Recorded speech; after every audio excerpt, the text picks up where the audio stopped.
Good morning.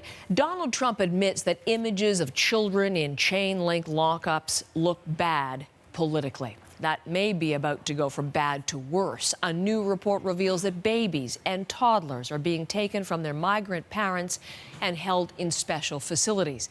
Now, this news is coming just as Trump again refuses to stop targeting children in the border crackdown, insisting it will win him and the Republican votes come midterm elections.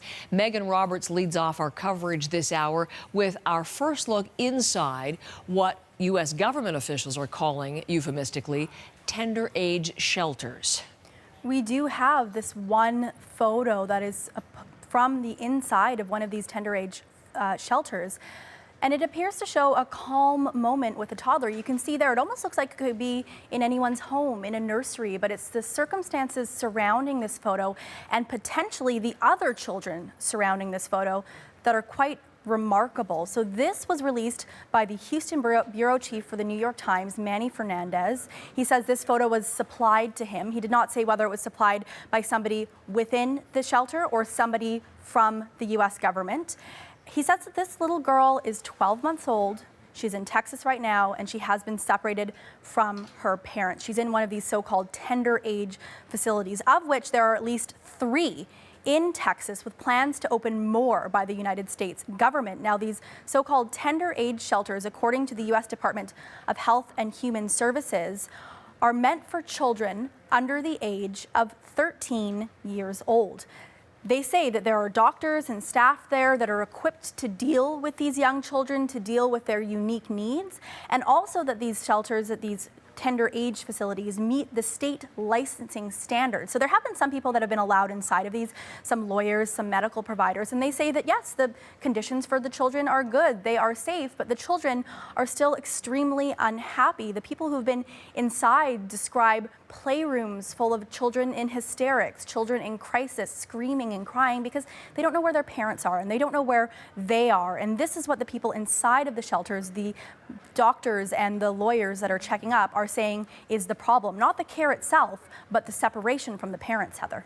So as we look at that image, Megan, that may be the image we're talking about largely today, but there is an earlier image of a little girl that's been circulating online widely.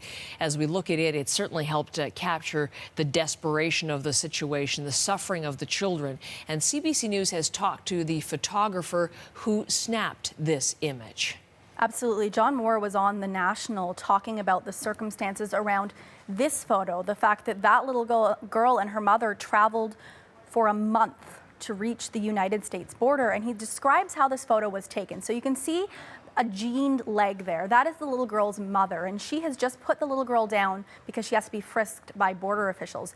Moore says, the photographer, that as soon as that little girl's feet touched the ground, she burst into tears, and that is how he captured this image, and he describes the impact it has had so far. At the moment I took this picture, I knew it was an important image, but I had no way of knowing that it would have the resonance that it's had. I'm glad that it has, but at the same time, it makes me very sad.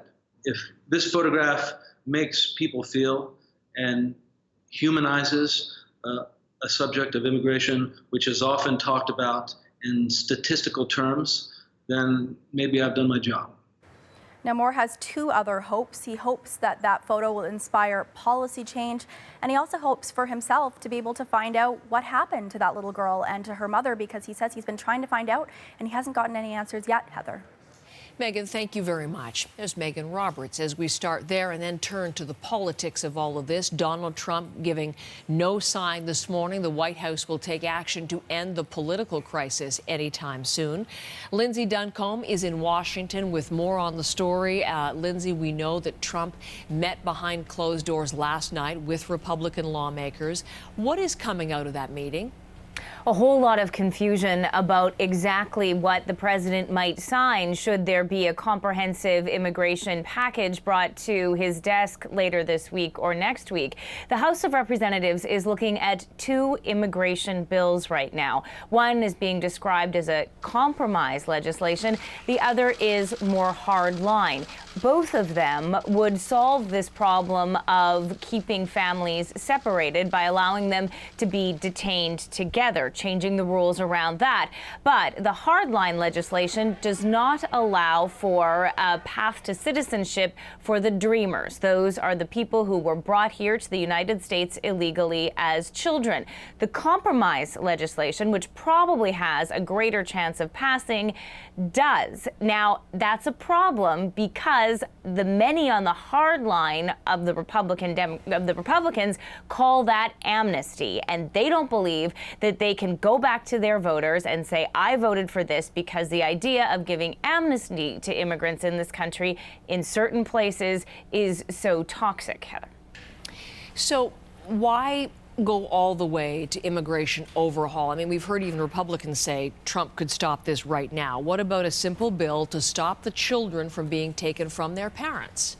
Well, that's what Senate Republicans say they want to do. In fact, they've talked about a bill, one from Ted Cruz, that would increase judges, that would allow people to be detained together. The problem with that is it can't even pass the Senate without the help of Democrats. And Democrats are saying that doesn't make any sense. This is Donald Trump's policy. It's his problem, and they're forcing the issue for him to have to wear it and to deal with it. And Trump himself is not going to do that. We saw in just another tweet this morning, he's not wearing any of this. He is blaming his favorite targets, the fake news and the Democrats.